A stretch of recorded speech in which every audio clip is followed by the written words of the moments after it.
Pensemos en cualquier organización. Para que funcione y consiga sus objetivos, necesita una especie de esqueleto, ¿no? Un armazón que le dé forma y sentido. Pues bien, ese esqueleto es su estructura. Hoy vamos a desgranar qué es exactamente la estructura organizacional, cómo se diseña y, sobre todo, cómo choca a veces ese diseño con lo que pasa en el día a día. Este va a ser nuestro recorrido. Primero dejaremos claro qué es la estructura. Luego la miraremos desde dos ángulos distintos. Desmenuzaremos sus 6 piezas clave. Hablaremos de la herramienta clásica para dibujarla, el organigrama. Y para terminar, veremos esa tensión que siempre existe entre el papel y la realidad.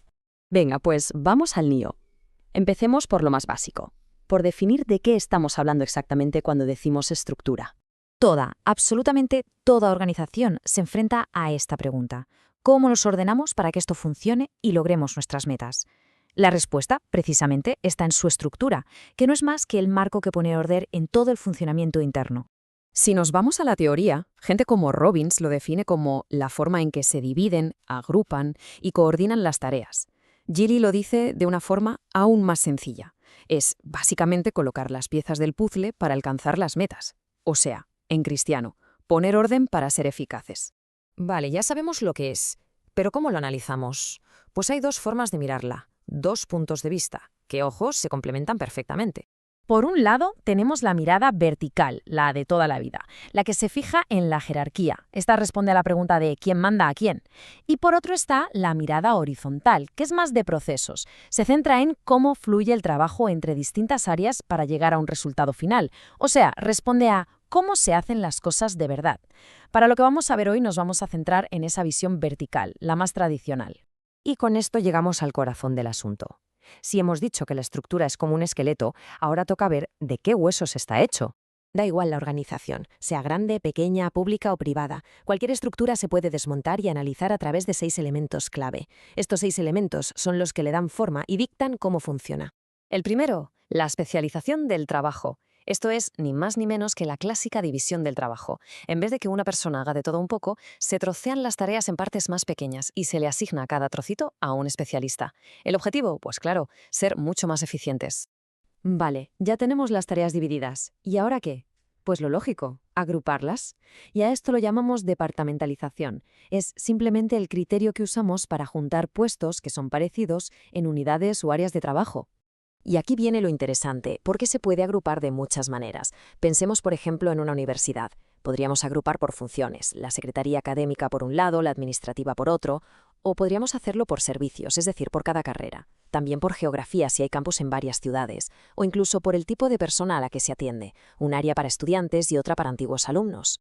Tercer elemento, la cadena de mando. Esta es la línea de autoridad formal que va desde la dirección hasta el último empleado. Es la que deja clarísimo quién reporta a quién. Y aquí hay dos conceptos que son sagrados. La autoridad, que es el derecho de un jefe a mandar, y la unidad de mando, que es esa idea de que cada persona debería tener un solo jefe directo, más que nada para no volverse loco. Vamos con el cuarto, la extensión o tramo de control. Esto responde a una pregunta muy simple pero súper importante.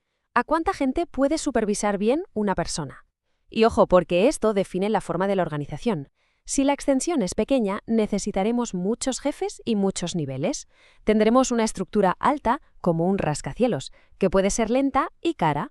Si es amplia, tendremos una estructura más plana, más ágil y con menos burocracia.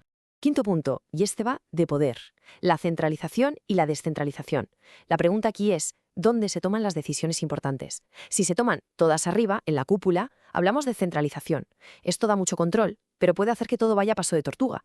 Si por el contrario se permite que la gente de niveles más bajos tome decisiones, entonces es una estructura descentralizada, que suele ser más rápida y empodera mucho más a los equipos. Y el sexto y último elemento, la formalización. Esto es básicamente cuánto dependen las cosas de las normas, los manuales y los procedimientos escritos. Si hay mucha formalización, hay poco margen para la creatividad. Todo está súper pautado. Es útil para garantizar que todo se haga siempre igual. Si hay poca, la gente tiene más libertad y autonomía, lo que es genial para entornos que necesitan innovar constantemente. Perfecto. Ya tenemos las 6 piezas del puzzle sobre la mesa. Ahora vamos a ver la herramienta que usamos para dibujar cómo encajan todas. Y esa herramienta es el famoso organigrama. Es literalmente la foto, el mapa de la estructura formal. Un simple dibujo que de un solo vistazo nos muestra los departamentos, los niveles de jerarquía y sobre todo quién está conectado con quién.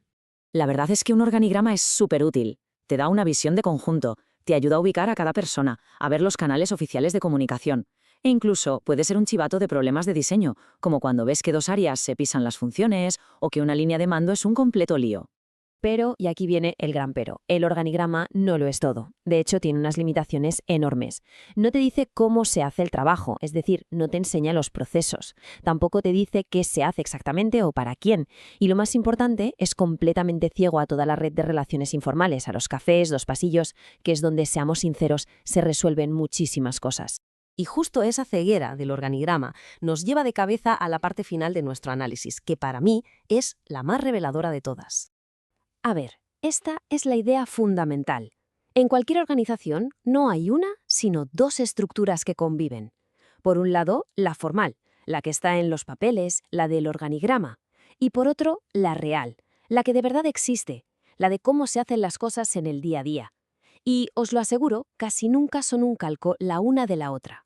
Y ese desajuste, esa brecha, la vemos constantemente. Por ejemplo, un área que acaba haciendo tareas de otra porque si no el trabajo no sale. O gente que se salta 3 niveles de jefes para solucionar un problema urgente. O decisiones clave que se toman en el pasillo y no en el comité oficial. Entender por qué ocurre esto es la única forma de pillar los verdaderos problemas y mejorar las cosas.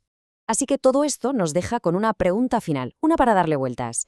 Si el organigrama y los manuales no nos cuentan toda la película de cómo funciona la organización, entonces la gran pregunta es ¿dónde y cómo se hace de verdad el trabajo? La respuesta, claro, no está en un dibujo, sino en esa dinámica real que tenemos que aprender a observar.